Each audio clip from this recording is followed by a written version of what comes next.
Bonsoir à toutes et à tous. L'objectif de mon intervention est de faire le point sur le positionnement de Vertical Project vis-à-vis de cette période trouble que nous vivons, et notamment concernant les actions à venir. Nous devons au moins des explications à nos adhérents. Je ne suis pas d'accord avec ce que vous dites, mais je me battrai jusqu'à la mort pour que vous ayez le droit de le dire.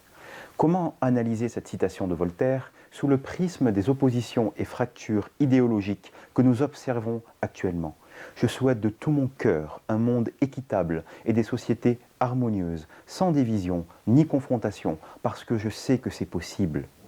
Après avoir vu émerger ces dernières années tous les clivages possibles et imaginables, le grand clivage du moment oppose les vaccinés aux anti-vaccinés. Acceptons-nous de continuer de vivre dans un monde étiqueté où chacun est emballé dans une boîte avec écrit dessus pro-vaccin, anti-machin, contre telle ou telle idée? Les valeurs qui nous unissent triompheront-elles un jour face à tous ces clivages? Pourquoi tomber de nouveau dans ce terrible manichéisme qui caractérise notre société en général? Il est vrai que l'information continue, le brouhaha intempestif et les commentaires permanents, accentués par l'avènement des réseaux sociaux, n'ont fait qu'amplifier cette attitude d'impulsivité, de devoir réagir à tout prix, dans l'urgence, face à des événements. Essayons parfois de prendre le temps de la réflexion, car tout commentaire et prise de décision, tel qu'il soit, produit vraisemblablement des impacts sur notre environnement. C'est pour ces raisons que j'ai pris le temps de réfléchir avant de décider de ne pas mettre en place le pass sanitaire pour nos événements et donc de devoir en annuler certains ou les limiter à 50 personnes jusqu'à nouvel ordre et quand cela est possible. Je ne dirai jamais, je ne mettrai pas ma main à couper aujourd'hui devant vous que dans les prochains mois, nous n'appliquerons pas ce pass, en espérant bien évidemment qu'entre-temps il ait disparu, mais en tout cas, pour le moment, nous ne souhaitons pas organiser nos événements avec ce pass sanitaire. Cette décision est humainement très difficile à prendre pour moi, mais également lourde à assumer financièrement. Mais j'ai pris quelques jours pour y réfléchir, car il a fallu renoncer à la participation de nombreuses personnes déjà inscrites. Il a même fallu s'adonner à un tirage au sort pour l'un de nos événements, étant donné que les places étaient déjà vendues. En effet, il semble effectivement que nous vivons une période crépusculaire, annonciatrice d'une nouvelle époque, une période où des événements totalement imprévisibles vont se produire, où nous serons sans doute testés pour les accueillir ou non, mais quoi qu'il en soit, faisons toujours confiance à notre intuition. Nous avons sans nul doute la responsabilité en tant que citoyens du monde d'adopter des positions claires sur les choix que nous souhaitons pour notre futur et celui de notre planète. Mais sommes-nous pour cela obligés de nous opposer violemment? Sommes-nous encore capables de dialoguer, d'être un minimum tolérants, de ne pas juger l'autre?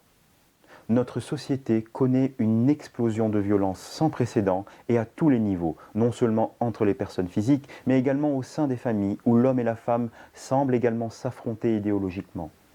Il apparaît selon moi clairement que le masculin et le féminin tiennent plus que jamais une place centrale dans le développement d'une société en perte de repères et d'équilibre. D'ailleurs, ces thématiques seront prochainement abordées dans le cadre de nos prochaines émissions et conférences. L'histoire nous a offert des milliards de raisons de nous fracturer et nous les avons souvent saisies sous peine de destruction, de guerre, de famine, de séparation. Il suffit de regarder ce qui se passe dans certains pays où des peuples n'ont plus d'autre choix que de quitter leur terre et patrie pour tout simplement échapper à la mort. Et si notre vrai pouvoir était dans l'unité? Plus nous serons unis et plus nous devenons ce que nous sommes, écrivait Pierre Teilhard de Chardin.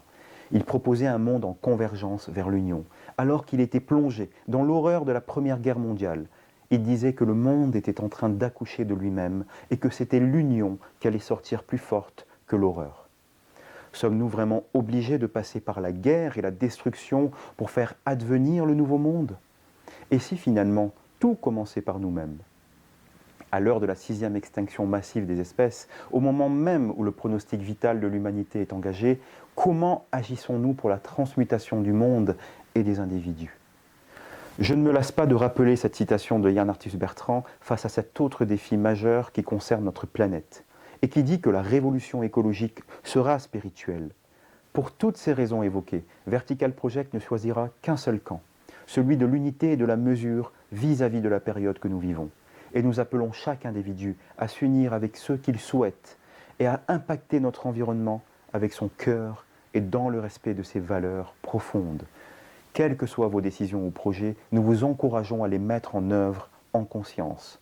Nous poursuivrons nos événements et nos rencontres en présentiel et par visioconférence, et ce malgré toutes les difficultés financières et logistiques que cela suscite aujourd'hui. Préservons nos liens, car ils sont sacrés, et enrichissons-nous les uns des autres en conscience. Tous ces sujets évoqués seront abordés durant nos prochains événements et le 10 septembre à Lyon durant la conférence qui se tiendra au château de Montchat et qui sera accessible également par visioconférence pour ceux qui seront inscrits. Nous vous annoncerons également à cette occasion la sortie du premier numéro de notre magazine digital qui sera gratuit, libre et accessible à toutes et à tous.